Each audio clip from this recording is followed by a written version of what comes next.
Enseignement supérieur, rentrée solennelle pour les candidats au MBA et DBA à HEC Abidjan.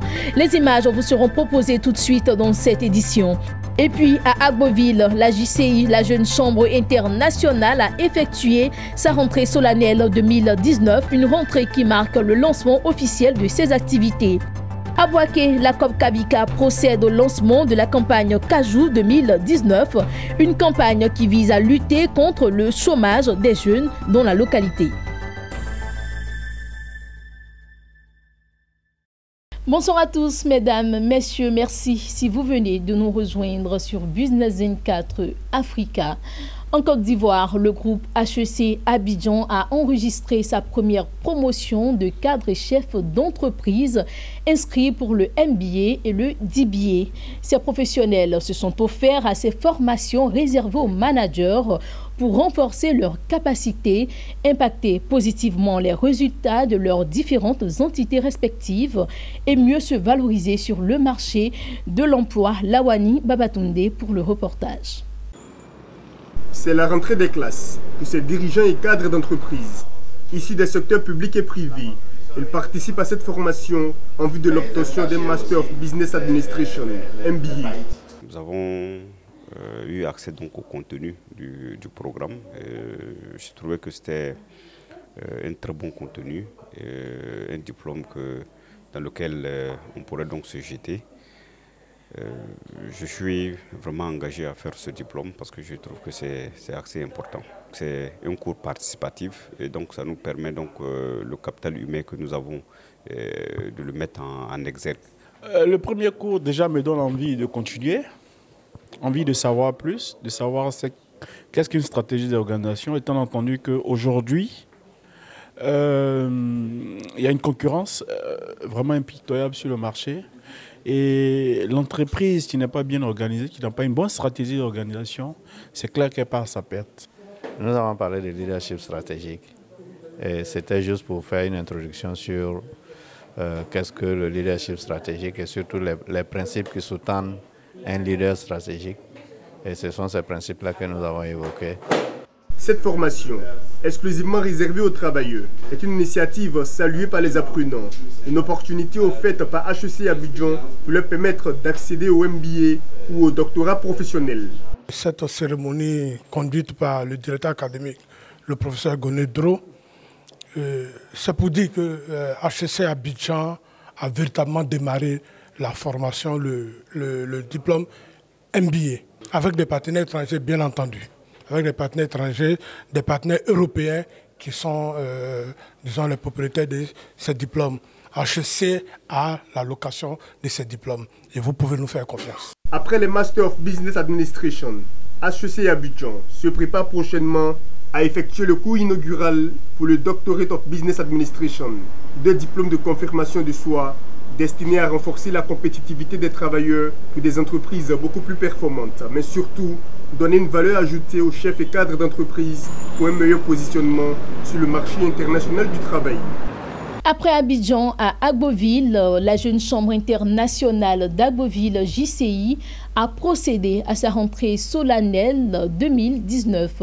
Une occasion pour lancer officiellement ses activités et dégager les perspectives pour l'année 2019. Le reportage est signé Tizier Toby, commenté par Corona Sekongo. À Agboville, la rentrée solennelle de la Jeune Chambre internationale locale a vu la présence de l'ensemble des membres de ce club service venus de toutes les contrées de la région de Langué-Bitiassa. Le nouveau président du CDL d'Agboville s'appelle Edgar Tidou, directeur adjoint à la SICTAR de Yopougon. Son programme pour la mandature 2019 se veut ambitieux. Recrutement de membres de qualité, mise en place des projets communautaires, une cérémonie d'awards, sessions de formation et des sorties détente associées à des visites d'entreprises et touristiques. Edgar Tidou veut fédérer tous les membres derrière son slogan « Réussir ensemble ». Je pense que ce rendez-vous national qui aura lieu à Agboville repositionne notre organisation qui, après 44 ans d'impact communautaire, veut se repositionner dans l'engagement durable. Oui, l'engagement durable, c'est le thème, sinon la vision de notre mandat, parce que nous devons valoriser nos acquis. Ils sont nombreux, les membres de la JCI locale et nationale, à saluer la vision des élus d'Agboville. Je suis ensuite intervenu sur le cahier de charges qui doit être maîtrisé par les membres du CDL afin d'assumer pleinement leur rôle. En dernier recours, en dernière analyse, j'ai parlé de la nécessité de travailler dans l'optique de la fin du mandat. Parce qu'en fin de mandat, nous avons une convention nationale qui est une convention au cours de laquelle on prime les organisations. À sa suite, Séraphin Amafou, représentant Emilia Kwasi, le parrain du mandat 2019, a promis apporter tout son soutien au CDL d'Agboville. Notons que cette cérémonie de rentrée solennelle a été marquée par la signature de partenariats avec 3 entreprises locales et la prestation de serment des 10 membres du comité directeur d'Agboville. Créée en 1975, la JCI d'Agboville est à son 44e président et a mené le 15 décembre dernier une campagne de sensibilisation des motocyclistes sur le port de casque.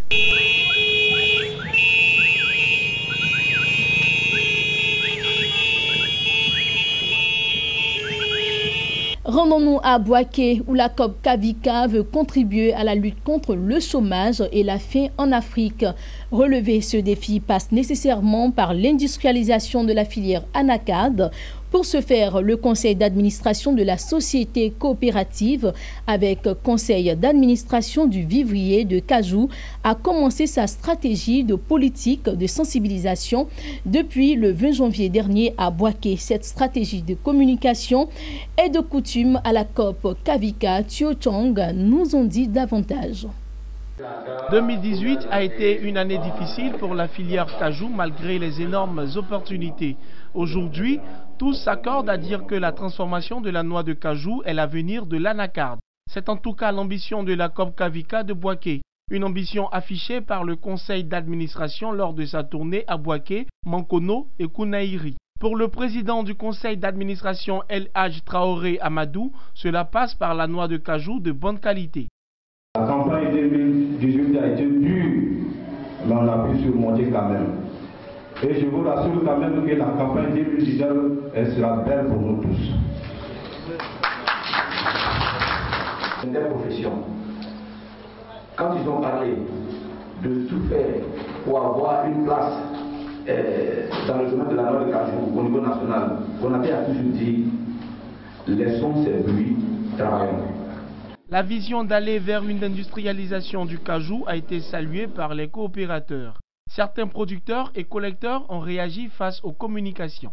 Élu prix d'excellence en 2017 et chevalier de l'ordre du mérite agricole en 2018, la COP Kavika espère mériter la confiance des bailleurs, des partenaires financiers ainsi que l'État de Côte d'Ivoire à travers la production et la collecte de noix de cajou de très bonne qualité. Depuis 2013 à ce jour, la COP Kavika offre plus de 500 emplois indirects une fois la campagne de noix de cajou est lancée. D'après les responsables, une fois passée à la transformation, cette coopérative promet de centaines d'emplois directs et des milliers d'emplois indirects. Une raison de faire de ce rêve une réalité à partir de 2019. Et puis cette information en bref et en images avant de refermer cette édition. Après une année 2018 marquée par une chute des prix à leur plus bas niveau depuis 3 ans, les cours mondiaux de l'huile de palme pourraient repartir légèrement à la hausse en 2019. Selon les analystes et acteurs de l'industrie, les prix moyens de référence devraient grimper de 3% à 2375 rigites, soit $574 cette année 2019. Voilà qui met fin à cette édition qui a été proposée et réalisée par l'ensemble de la rédaction. Restez sur Business N4 Africa, les programmes se poursuivent.